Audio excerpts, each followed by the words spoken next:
Welcome to bird media. నేను మీ పవన్ కృష్ణమూర్తి. మహావిగన్ ఎంత పని చేసింది అనే దానికంటే జగన్మోహన్ రెడ్డి గారి స్పీచ్లు ఎంత పని చేశాయి అనేది ముఖ్యంగా చాలామంది డిస్కస్ చేస్తున్నారు, అందులోనూ ఆస్థాన విద్వాంసులు సైతం. అయితే ప్రతి ఒక్కళ్ళు ఒకటే అంటున్నారు, దురంధర్ సినిమా చూసిన వాళ్ళు దీనికి పోలిక పెట్టి దురంధర్ అనేటువంటి ఒక స్పై భారతదేశం నుంచి పాకిస్తాన్ వెళ్ళి అక్కడ ఏం చేసి వచ్చాడు, ఏంటి, దానివల్ల మనకి ఎటువంటి నష్టాలు తప్పిపోయాయి అనేది సినిమాలో మనం చూసాం. Even some fictional characters and some real characters తోటి కలిపి. ఇప్పుడు అలాగ వైఎస్ఆర్సీపీలో చాలా పద్ధతిగా ఇన్ఫిల్ట్రేట్ అయినటువంటి దురంధర్ ఎవరైనా ఉన్నారా? జగన్మోహన్ రెడ్డి గారిని పక్కనే ఉండి చాలా సైలెంట్గా ఎవ్వరికీ తెలియకుండా పూర్తిగా పాతాళానికి తొక్కేస్తున్నారా ఆయన స్పీచ్లకి అని చెప్పి మాట్లాడుతున్నారు. ముఖ్యంగా 2009లో కడప ఎంపీతో రాజకీయ ప్రస్థానం మొదలుపెట్టి జగన్మోహన్ రెడ్డి గారు కాంగ్రెస్ పార్టీలోనూ అలాగే ఇప్పటిదాకా ఉన్నటువంటి దాంట్లో మొత్తం 17 సంవత్సరాల రాజకీయ జీవితంలో కనీసం స్క్రిప్ట్ అనేది లేకుండా, కనీసం ప్రజలతో మాట్లాడడం రాకుండా, తన రాజకీయ పరిజ్ఞానాన్ని పెంచుకోకుండా ఏ విధంగా ఉన్నాడు అంటే మేబీ ఆయన రాజకీయం అనేది డిఫరెంట్ ఏమో అన్నటువంటిది వినిపిస్తున్నారు కొంతమంది. ఒకసారి ఈ వీడియో విందాం. ఇక్కడ బదనాం చేయడానికే పుట్టారు వాళ్ళు చుట్టుపక్కల. ఓ పక్క జగన్మోహన్ రెడ్డి వ్యక్తిత్వం హననం చేస్తుంటే వీళ్ళు కొంచెం ఒత్తుల్లో నూనె పోసి కొంచెం ముందుకు తోస్తారు చూడు. నిజంగా ఆయన కావాలని ఏమైనా బ్లేమ్ చేస్తురా? ఉన్న చుట్టూ ఉన్న వాళ్ళు ఎక్కడో ఎవరు ఏదో ఉన్నట్టు దగ్గర మాత్రం తగిలిన తమాషా చూస్తున్నాడు. అయితే ఖచ్చితంగా మొమాట లేకుండా చెప్తున్నాడు, లేకపోతే ఇలాంటి అడ్డమైన చెత్త స్క్రిప్ట్లు రాసేవారు. సో ఏది ఏమైనా కూడా గత 2 రోజుల నుంచి అయితే జగన్మోహన్ రెడ్డి కామెడీ పీస్ చేసిరని మాత్రం చెప్పొచ్చు.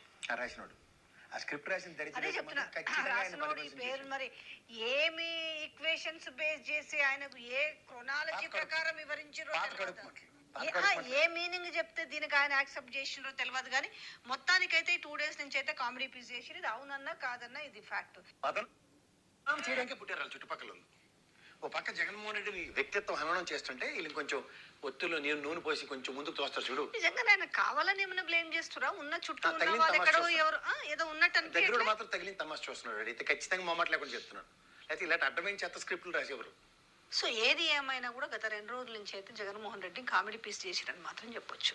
రాసినోడు ఆ స్క్రిప్ట్ రాసిన అదే చెప్తున్నా, రాసినోడు ఈ పేరు మరి ఏమి ఈక్వేషన్స్ బేస్ చేసి ఆయనకు ఏ క్రొనాలజీ ప్రకారం వివరించారో ఏ మీనింగ్ చెప్తే దీనికి ఆయన యాక్సెప్ట్ చేసినో తెలియదు, కానీ మొత్తానికైతే ఈ 2 days నుంచి అయితే కామెడీ పీస్ చేసి ఇది అవునన్నా కాదన్నా ఇది ఫ్యాక్ట్. జగన్మోహన్ రెడ్డి గారిని బదనాం చేస్తున్నారు పక్కన ఉన్న వాళ్ళు. ఎందుకు ఏంటి అంటే పాత కడుపు మంటలు. So who is that Dhurandhar in YSRCP? ఎవరు ఆ స్పై? ఎవరు? జగన్మోహన్ రెడ్డి గారికి పక్కనే నమ్మకంగా, అత్యంత నమ్మకంగా ఉంటూ ఆయన్ని కావాలని ఇలాగా ఆయన పరువు పోయేలాగా, వ్యక్తిత్వ హననం జరిగేలాగా చేస్తున్నటువంటిది ఎవరు అని అనలిస్ట్ ఎక్కువగా వైఎస్ఆర్సీపీ తరఫున మాట్లాడుతూ ఉంటారు. కాబట్టి ఆయన్ని అన్నంలో తప్పు లేదేమో, కానీ ఎందుకులేండి ఆ మాట మనం అండం. బట్ వైసీపీ జగన్మోహన్ రెడ్డి గారి అభిమాని అయినటువంటి కేఎస్ ప్రసాద్ గారు కూడా ఆఖరికి చెప్తున్నారు. So who is that culprit? కొన్ని పేర్లు వినిపిస్తున్నాయి. ముఖ్యంగా గతంలో ముఖ్యమంత్రిగా ఉన్నప్పుడు ఆయన స్పీచ్లన్నీ, పొలిటికల్ స్పీచ్లన్నీ రాసిచ్చేది జీవీడి కృష్ణమోహన్ గారు. ఈవెన్ ఆయన రాసిచ్చినా కూడా ఈయనకి చదవడం రావాలి కదా. ఇప్పుడు ఎవరో రాసిచ్చింది చదవడం అనేది పక్కన పెట్టండి, ఇచ్చింది కూడా చదవడం రావాలి కదా. సో ముఖ్యమంత్రిగా ఉన్నంతకాలం ఆయన మాట్లాడినటువంటి మాటల్లో ఉన్న ఆ డైలాగ్స్ ఏంటి స్పెసిఫిక్గా? సరే, తెలుగులో బూతులు ఎలాగో ఉన్నాయి, అది పక్కన పెట్టేస్తే మాట్లాడితే 4 టాపిక్లు తీసుకునేవాడు.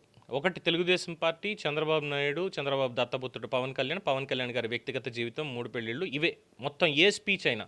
ఇది ఒక అభివృద్ధి పనికి శంకుస్థాపన చేయాలి, వెళ్ళి శంకుస్థాపన చేసేటువంటి క్రమంలో ముందుగా ఒక 4 మాటలు మాట్లాడిన తర్వాత రాష్ట్రంలో దుష్ట చతుష్టయం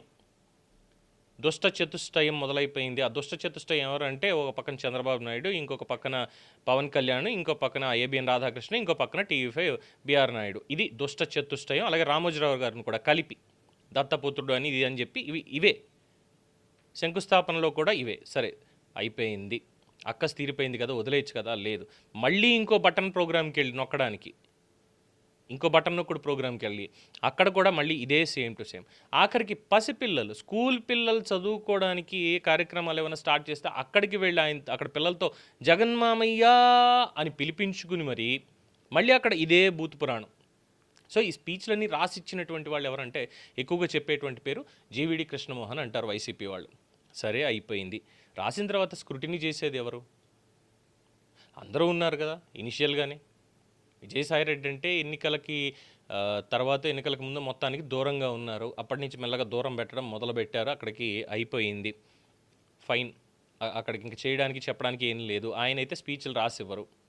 సో జీవీడి కృష్ణమోహన, లేదంటే ఆయన పర్సనల్ సెక్రటరీగా ఉన్నటువంటి ఆ సునీల్ అనేటువంటి వ్యక్తా, లేదంటే అనిల్ అనేటువంటి వ్యక్తా, లేదు సజ్జల రామకృష్ణారెడ్డా, సజ్జల భార్గవ రెడ్డా, లేదు వీళ్ళందరూ కాదు, అంతకుముందు మేనిఫెస్టో రూపకల్పనలో పాల్పడి బాగా పనిచేసినటువంటి ఉమారెడ్డి వెంకటేశ్వర్లు ఏమైనా ఇచ్చేవాళ్ళ మొత్తం కంటెంట్ అంతా?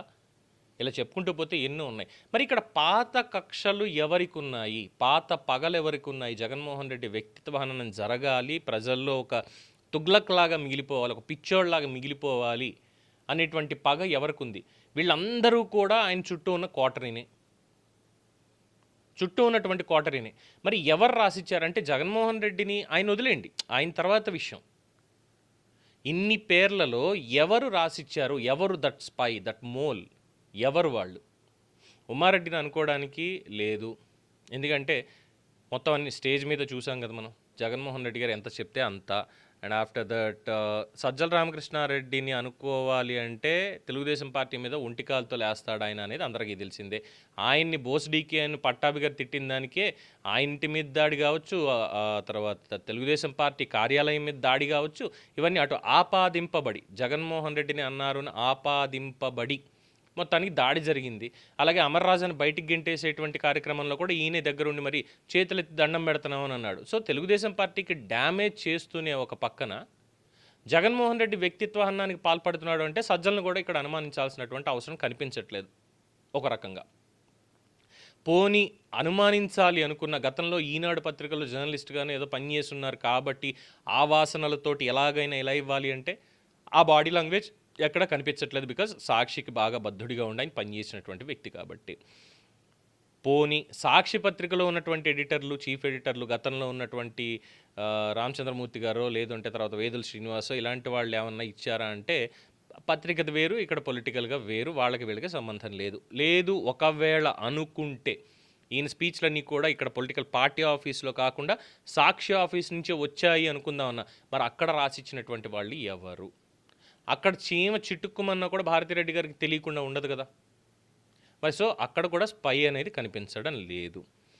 తర్వాత విజయసాయిరెడ్డి అనుకుందాం అంటే సాయిరెడ్డిని ఎప్పుడు గెంటేసారు, అయిపోయింది. ఆయనకి ఎప్పుడు కూడా రాసిచ్చి మాట్లాడించేటువంటి అవకాశం లేదు ఎన్నికల్లో గెలిపించిన తర్వాత కూడా. సో ఆయన అనుకోవడానికి లేదు. పోనీ పిల్ల సజ్జలను ఏమైనా అందామా అంటే అంత స్థాయి కానీ కాదు. డెఫినెట్గా తండ్రిని దాటెళ్ళి మరి మా నాన్న కాదు నేను రాసిస్తాను మీకు, మిమ్మల్ని అసలు ఇలా ఎలివేట్ చేస్తాను నేను చూసుకోండి అని చెప్పిన వినేటువంటి మనస్తత్వం జగన్మోహన్ రెడ్డిది కాదు. సో ఇక్కడ స్పై ఎవరు? ఇది మనం అనుమానించట్లేదు, పబ్లిక్ అనుమానించట్లేదు. కేవలం వాళ్ళంతటి వాళ్ళే వైఎస్ఆర్సీపీ సానుభూతిపరులు, అభిమానులు, కార్యకర్తలు వాళ్ళు అనుకుంటున్నటువంటి మాటే. ఎవరా దురంధర్, ఎవరా స్పై? పక్కనే ఉండి మరి చాలా చక్కగా ఇచ్చేస్తున్నాడు, ఎంజాయ్ చేస్తున్నాడు చక్కగా ఆయన వ్యక్తిత్వ హననం చేస్తుంటే. అంటే ఇప్పుడు జగన్మోహన్ రెడ్డిని వ్యక్తిత్వ హననం చేస్తే ఎవరికి ఆనందం? ఈ మధ్యలో ఇంకొన్ని పేర్లు వస్తున్నాయి కానీ వాళ్ళకి అంత నాలెడ్జ్ కూడా లేదు అనేది అందరికీ తెలిసిందే. ఎవరి పేరు చెప్పడానికి కూడా లేదు అక్కడ. ఇంకెవరు ఆయనకి అంత సన్నిహితంగా ఉండి ఇవ్వాల్సినటువంటి ఇది లేదు. ఆ కోటరీ దాటి మిగతా పనులు ఇవి జరగవు. మరి ఎవరై ఉంటారు? చాలా చిక్కుముళ్ళు ఉన్నాయి, చాలా పెద్ద పెద్ద ప్రశ్నలు వస్తున్నాయి. ఎవరిని ఇక్కడ అనుమానించడానికి లేదు. వీళ్ళందరూ కలిసి ఏమైనా జగన్మోహన్ రెడ్డిని కావాలని చేస్తున్నారా? ఉమ్మారెడ్డి దగ్గర నుంచి సజ్జల నుంచి ఉన్న చుట్టుపక్కల ఉన్న వాళ్ళందరూ కలిసి ఏమైనా చేస్తున్నారా? మావిగన్ ఒక్కటే కాదు, అంతకుముందు కూడా చూసాం కదా ఆయన తెలుగు భాషా ప్రావీణ్యం, ఆయన మాట్లాడేటువంటి తీరు. మొన్న కూడా ఆ ప్రెస్ మీట్ పెట్టి మాట్లాడుతున్నప్పుడు లాస్ట్లో వచ్చేసరికి గంటన్నర సేపు మాట్లాడిన తర్వాత కూడా ఇంకా రాముడికి సీత ఏమవుతుంది అని మాట్లాడుతున్నాం. ఇంత